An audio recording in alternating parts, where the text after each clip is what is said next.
It's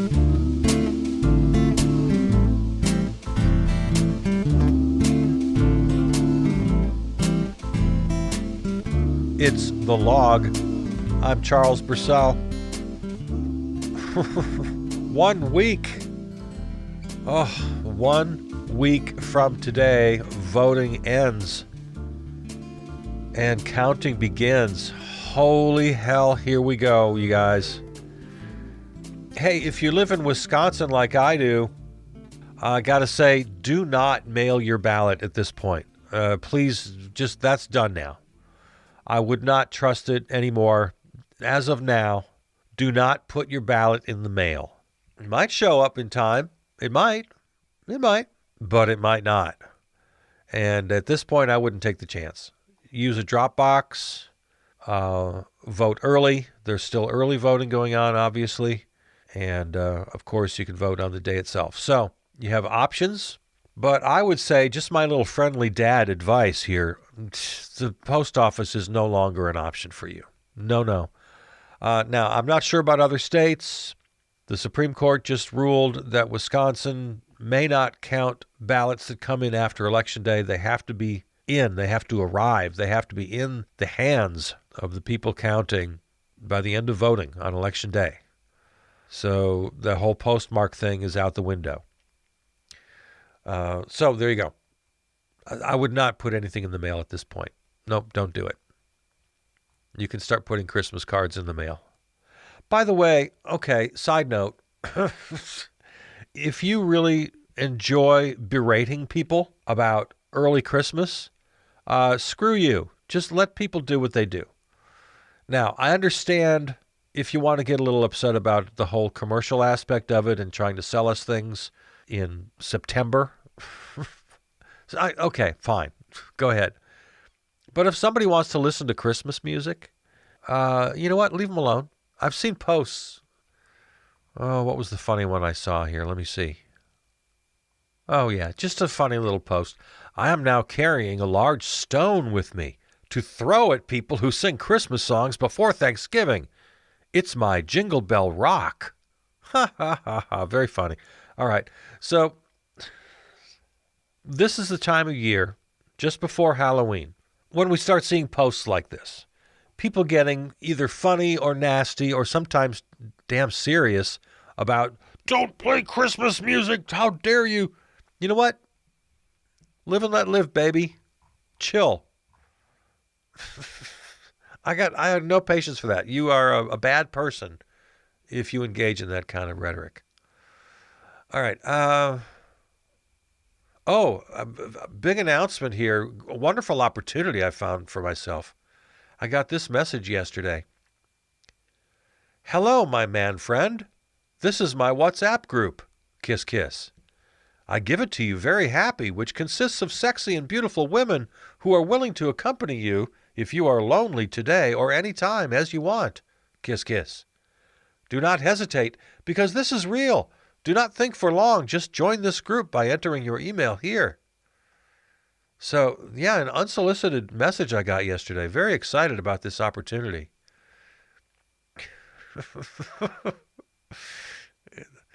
She gives it to me very happy, which consists of sexy and beautiful women who are willing to accompany me if I am lonely today or any time as I want.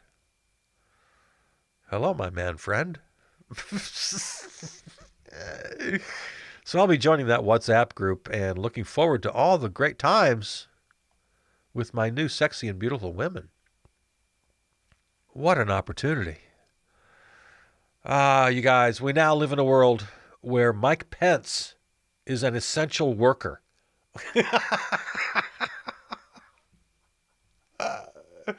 Yeah, the federal government of the United States of America has designated Mike Pence as an essential worker. Is there anyone on this planet less essential than Mike Pence? Of course, they did that because no less than five, and probably more, of people on his staff, including his chief of staff. I mean, the people he works with most closely every day, they're all up breathing in each other's faces. No less than 5 of them have tested positive for the coronavirus. He has not yet tested positive, at least not that we know of. Either he has and they're lying to us, or he just hasn't yet, or maybe by the time you hear this, he has. I don't know. But the point is, anybody with that kind of exposure, every piece of advice, every regulation, every policy, CDC, Corona Task Force, which he heads, by the way, the Corona Task Force, says, oh man, you got to quarantine. You have that kind of exposure, you quarantine. Nope, he's going to continue to go out and breathe on people and shout at them because he's an essential worker. And him shouting at people in rallies where they're not social distance or wearing masks, that's essential work. Good Lord, Mary, Mother, Joseph, and Jesus. It's a day. It's a day. Amy Coney Barrett is your new Supreme Court Justice. You know, the one little piece of news that came out on Amy Coney Barrett should have been disqualifying, and almost nobody paid any attention to it, that she sat on the board of a school for, I think it was 3 years, that did not allow gay kids in it. Not only that, did not allow children of gay parents to go to the school. Not allowed. Gay kids not allowed. Children of gay parents banned from the school. Discriminated against. Can you imagine? Can you even imagine if she sat on a board for a school that did not allow black kids or black parents? Did not allow Christian kids or Christian parents. No, we can't have Christian kids in our school. Can't have even kids with Christian parents. Nope, can't have it. Can you imagine? But this somehow is okay. No, that's all right. That should have been disqualifying right there. Boom. And the fact that she's inexperienced and dumb as a stump and she's just there as a well-groomed handmaiden. Of course, all of those things are still true as well. And we're feeling worried today. We're feeling bad. We're feeling very bad, right? I mean, how can we not feel bad? The ACA is in jeopardy. 2 weeks from today, the Supreme Court of the United States takes up that case. The Affordable Care Act on the chopping block at the United States Supreme Court, and now they've got their fifth vote for that one. Even if Chief Justice Roberts hangs with the sane people on the court, they're still going to have 5 ultra-conservatives. Boom, there it goes. ACA gone. Millions upon millions of people lose their insurance. All of us lose the pre-existing condition protection, which somebody pointed out recently that I thought that was good. We should probably not use the term pre-existing condition. That's a term invented by the insurance companies. Pre-existing conditions just means your health record, your health history. Yeah, pre-existing condition is a term of art for the money folks in the insurance biz. So ACA is on the line, marriage equality is on the line, women's rights, and of course another vote for the powerful over the weak, for the corporations over the individual. She's made her judicial philosophy very clear in that regard. My friend Christina Ward shared this in social media, a quote from Howard Zinn, and I thought very appropriate and good to hear from Howard Zinn at this moment. Quote, "It would be naive to depend on the Supreme Court to defend the rights of poor people, women, people of color, dissenters of all kinds. Those rights only come alive when citizens organize, protest, demonstrate, strike, boycott, rebel, and violate the law in order to uphold justice. The Constitution gave no rights to working people, no right to work less than 12 hours a day, no right to a living wage, no right to safe working conditions. Workers had to organize, go on strike, defy the law, the courts, the police, create a great movement which won the 8-hour day and caused such commotion that Congress was forced to pass a minimum wage law. and Social Security and employment insurance. Howard Zinn. And we do have to remember this. As bad as this is for the Supreme Court and what they do, Howard Zinn reminds us, and thanks, Christina Ward, that's a good share right there, that we needed to hear that. We can't, and we never could rely on the Supreme Court, and we got kind of spoiled. You know, the great Thurgood Marshall, that was the model, right? That was everybody's model for the longest time. Take civil rights cases through the courts with the intention of them landing at the Supreme Court in order to change the law of the land. You know, this whole flap about conservatives always yelling, oh, courts can't be legislators. Don't legislate from the bench. Well, yeah, they had good reason to fear that, so-called legislating from the bench, because that's how they lost. They kept getting their way in state legislatures and in Congress. And it was a very strong tactic of the entire civil rights era, couple of decades, until finally they got the civil rights legislation of the mid-'60s. But before that, it was all about the courts. So, yeah, liberals got a little spoiled. But as Howard Zinn reminds us, these rights come from the bottom up. We can't always rely on the courts. Now, the irony, of course, and we've talked about this in previous programs, is that this is exactly what the conservatives, what the right-wingers are doing now and have been doing for quite a while. They are relying on the courts because they can't get through Congress what they want to get through Congress. They lost on marriage equality. They lost on the Affordable Care Act. So they're pulling from the same playbook. They're finding cases to bring into the courts. Abortion especially. That's why you got those crazy abortion bills from state legislatures a couple summers ago. They knew they were unconstitutional. That was the point. Get them into the court system. Get them up to the Supreme Court eventually. Lie, steal, and cheat to get the right judges onto the Supreme Court and to the lower courts. That's why Mitch McConnell had only one item on his agenda for the last 8 years. Judges, judges, judges. So we're in deep trouble here. Amy Coney Barrett, if not the final straw, is a damn heavy straw, and she's about to break this camel's back. So our days of counting on the courts may well be over, as Howard Zinn appropriately reminds us. And I don't feel qualified to talk about it in the moment, but if and when Joe Biden is elected president and we boot this whole gang of thieves, Joe says he wants to put together a commission. Okay, fine. Washington talk. The best spin you can put on that is, yeah, I guess you do have to really get the experts together and decide what's the best course of action. I guess I'm all right with that. I'm fine with that. I'm not going to get too cynical about his so-called commission on what to do with the courts. Go ahead, have your commission. Don't let it stretch out too long. Don't use it as an excuse to do nothing. And they better not come back with some namby-pamby, incremental, tiny little so-called reforms. No, something big has to happen with the courts. And here's an area where I'm not going to pretend to be an expert. I'm not going to pretend I know all about this. But here's what I do know. I do know that courts need to be reformed.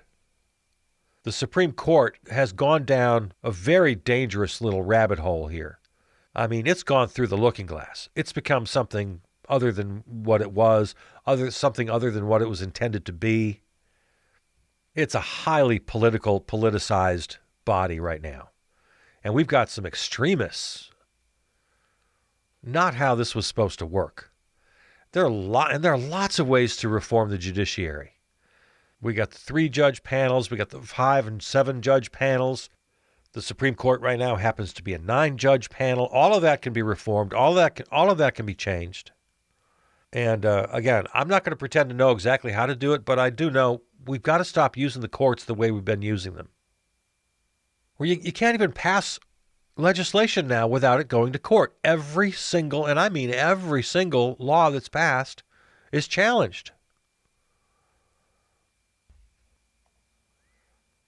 All right. Well, we'll follow up with that as the news dictates. Hey, you know, the other day we were talking about dumb people. I've noticed something else. Oh, again, things happen in clusters. And I've had this sort of flood of posts I've seen lately from people gushing over beautiful photos. For example, I'm looking at one right now, and this guy claims to have taken a photo early this morning, Dead River, Negaunee, Michigan. It's so obviously photoshopped. It's a picture of a red lakefront cabin, just a tiny little cabin. And it's the first snow, so it's surrounded by trees, and there's snow on the roof and snow on the trees. And it's this very beautiful shot with the cabin reflecting in the water. And it's so obviously photoshopped, and everyone's just gushing over it. Oh, this is awesome. This is beautiful. This is breathtaking. Why are people so dumb?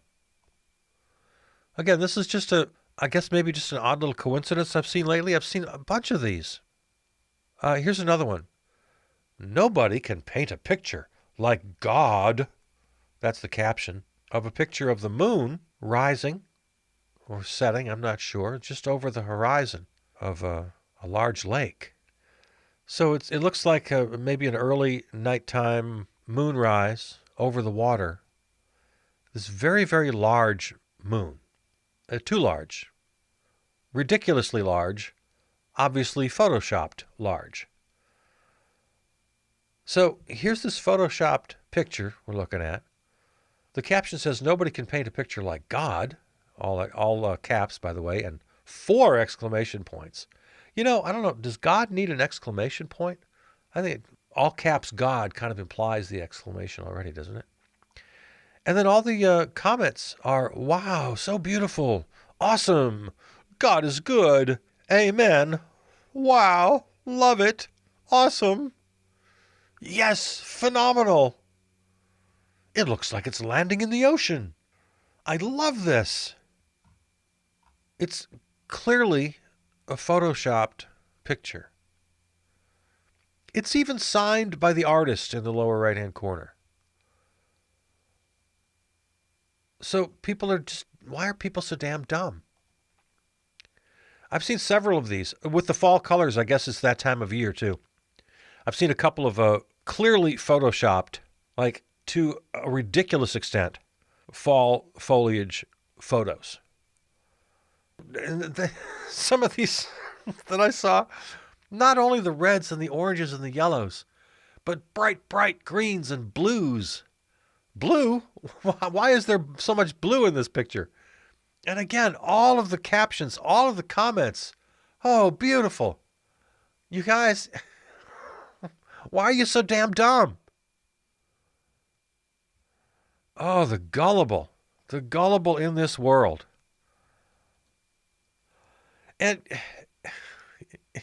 if you want to be dumb about such things and just get such joy and pleasure in being duped, I guess that's not a problem, except it is.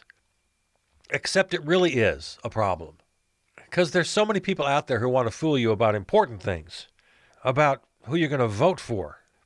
You're screwing things up for the rest of us by being so damn dumb. Cut it out. Could you? How do we help these people? Speaking of which, nice segue here, takes me to James Randi. You guys know the amazing Randi, right? Well, he passed away this last week. James Randi, debunker of frauds, psychics, and homeopathy, dies before anyone can claim his $1,000 prize. Reading from I Fucking Love Science, yesterday the magician turned fraud debunker and scientific skeptic James Randi passed away at age 92.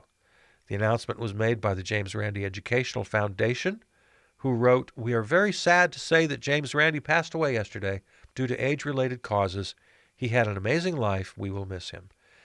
There's a really great documentary out there on James Randi. I can't point you to it at the moment. I forget the exact title, but you should check that out. Yeah, he was a performer, a magician, and then dedicated his life to being a debunker of all things ridiculous. And that $1,000, let me find it here in the article. He had a $1,000 challenge. Let's see, I forget how you collected the challenge. Let me look here. Uh, James Randi first became kind of well known. He had a few appearances on Johnny Carson, and he challenged Uri Geller. Uri Geller was the self-proclaimed psychic who claimed he could bend. He did the whole spoon bending thing. So he had this battle with Geller over the years. See, Geller wasn't just a magician who did tricks. Well, he was, but he claimed that he was real. Most magicians don't claim that what they're doing is actual magic. They just create illusions, and that's fine. It's very entertaining. We all love it. Magicians are fun. Geller took it a step further and claimed that his magic was real. And James Randi was having no part of that. He wasn't having that at all. So he challenged him. And he went on Johnny Carson. He showed how he did the tricks, and so he and Geller had this long feud. Okay, so Randi went on to debunk many other people that called themselves psychics, offering $10,000 to anybody who could demonstrate under controlled conditions that they have the ability they say they do. One such person was James Heydrich, who claimed to be able to move paper with his telekinetic abilities, but was actually merely blowing the pages of a phone book with his mouth. So he had a $10,000 offer on the table. The headline talked about a $1,000. I've gone through many hundreds of these tests with many hundreds of people who claim to have psychic powers, Randi said during one program. And quite frankly, it's more or less the same story every time. When a simple, direct, very uncomplicated protocol is used and the control is applied, the psychic forces don't seem to be present, if indeed they are ever present at all. Randi wasn't just a debunker of magicians, but also people pretending to be psychics. In one famous case, he allowed faith healer Peter Popoff to perform his psychic act before playing back an audio recording of Popoff's wife feeding him information through an earpiece, which Randi had obtained using a radio scanner. So yeah, these are old. These tricks go way back. So okay, now where does this $1,000 thing? Oh, here it is. Later on in life, he turned his eye to homeopathy, again offering $1,000. Oh, wait a minute. I've been reading this all wrong the whole time. He had a $1 million prize. Oh my God. All right, I'm sorry. I misread that. Okay, here it is. Later on in life, he turned his eye to homeopathy, again offering $1 million to anybody who could prove it is effective and to win back their reputation, as he put it. To win the money, all they had to do is prove that drugs that have been diluted until they have no trace of the active ingredient are in any way more effective than just plain water.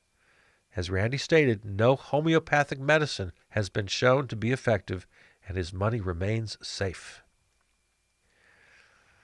Okay, so there you go. So and the amazing Randi had his detractors, and the psychics and all of them have their defenders. But I sit firmly on the side of the amazing James Randi. And I love the guy and think he did good work. And I, too, am a skeptic. I often say, especially around this time of year, around Halloween time, I'm very open to the idea, the possibilities of some sort of hereafter, some sort of ghosts, even the possibility of contact. I'm very skeptical. I leave the window open about 0.1%, but I'm with the amazing Randi, especially when it comes to exposing those who would dupe others for money. I mean, that's the real problem. If you want to explore odd and wonderful ideas, more power to you. But if you're making a living by duping people, that's a whole nother deal. And I loved the amazing Randi. Yeah, let me look up real quick here. Amazing Randi documentary. Let's see what comes up. An Honest Liar, 2015. I'm looking at YouTube right now. Apparently there's a little trailer. All the awards it's won at several festivals. Okay, so look that up. Find it. It's called An Honest Liar, 2015 documentary about the amazing Randi.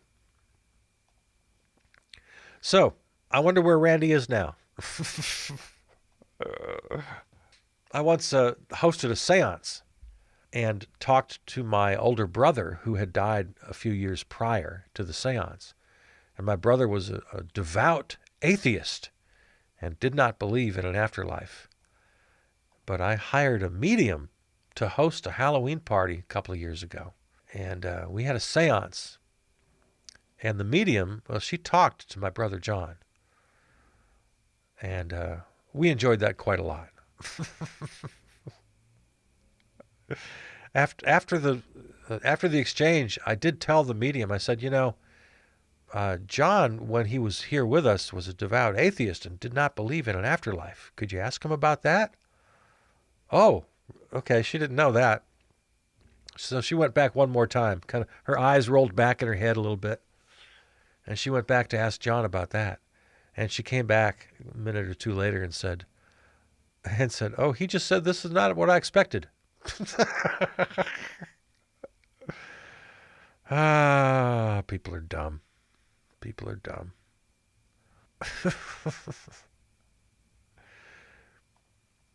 Have you seen, there's lots of research on this, just tons and tons of papers, you can go find them, about how conservatives are dumb. They just lack something. I'm not saying it. Science. This is science, baby.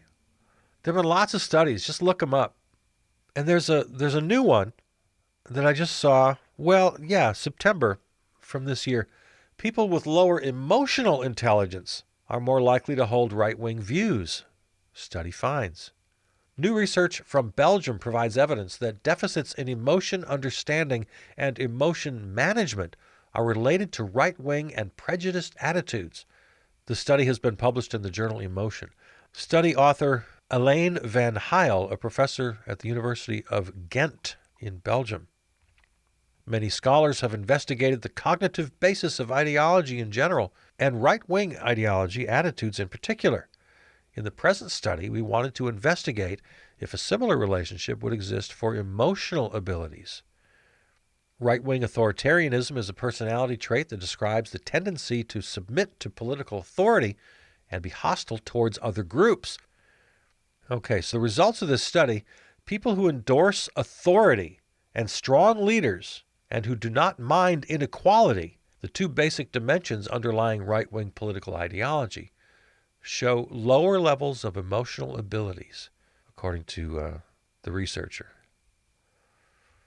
So this is just the latest. Again, you can look it up yourself. Don't take my word for it. There's a direct correlation between political ideology and being a dumbass. So if we want to solve our political problems, we have to help these people. We got to educate them. We've devoted some time to this here, and we'll have to go back to it again and figure out how to improve education, how to get people's heads out of their asses. Well, this is our first day back after a little bit of a break. We've got lots of catching up to do. We've got to talk about, well, there's no getting around it. We have to talk about the virus. We've got to talk about the damn election, which is just days away now. We're in the midst of it. It's happening. I mean, here we are. So we have lots to talk about. We absolutely will this week. This is The Log. I'm Charles Purcell. See ya.